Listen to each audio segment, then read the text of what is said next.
Peygamberimiz sallallohu alayhi vasallam aytdilar: biror inson o'z qo'l mehnati tufayli, peshona teri tufayli yegan taomidan shirinroq, halolroq yo'q degan Peygamberimiz sallallohu alayhi vasallam hadis aytibdilar.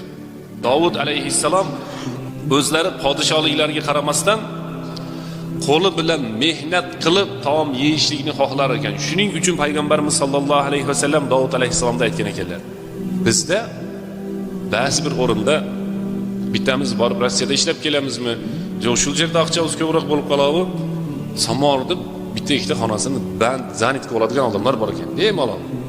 Ha, bo'ldi, bu yil ishlab qo'ydik, mana bu yoq bizniki bo'lib qoldi endi deb.